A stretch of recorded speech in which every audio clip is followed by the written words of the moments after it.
Ito po ay nasa 2 weeks.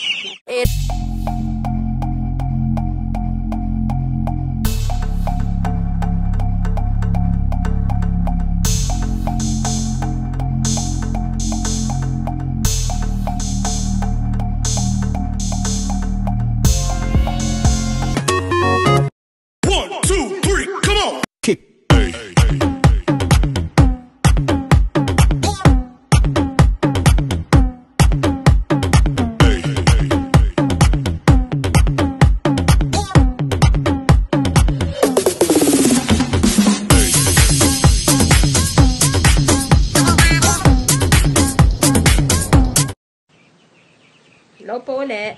Ngayon naman po ay papakita ko po sa inyo yung isa sa pinagkakaabalahan ko. May bahay lang po kasi kami, ako.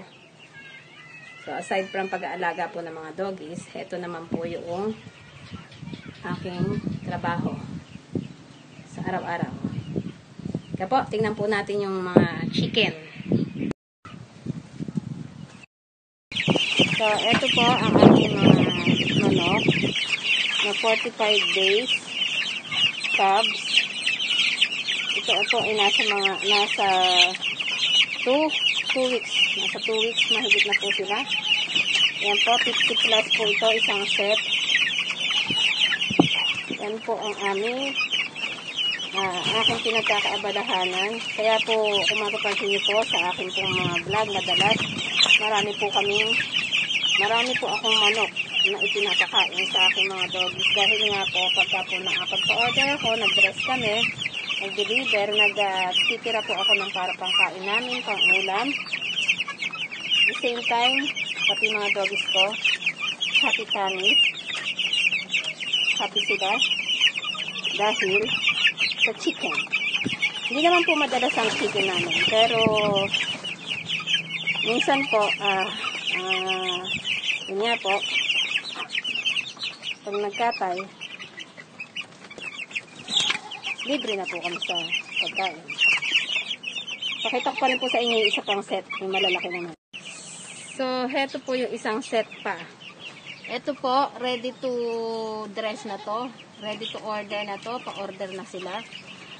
Nung Sunday po kahapon, nakapag-order kami ng nasa ilang kilos ba yan? 30 kilos. Tapos, meron din po umu-order na buhay, live chicken. Pero kadalasan po, dress na sila. Dahil mahal po ang pork, chicken po ang affordable ngayon.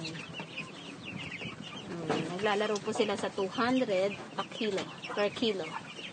Ayan po, ready na yan. Marami po yan, punong-puno po yan. Ito na lang po ang natira sa mga ready to order.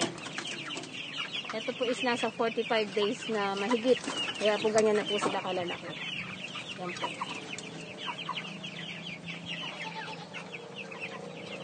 Ang isang set pa po ng aking chicken. Yan. Ito po yung medyo maliliit siya. Yan. Sinundan po na to yung nasa una, yung medyo kitita. Ito po ang after po nung malalaki, ito po ang susunod na ipa-order. Yung ganito po kalalaki. Ito po yung nasa 40 days. Ayan. Mga 1 week na lang po sila or 5 days. Or anytime, pwede naman na po silang i-dress. Ipa-order. Ayan po. Kasi medyo malaki na rin. Ayan po. Isang set din po yan. Kaya po, kung may o-order na medyo marami, pwede na rin po sila isabay.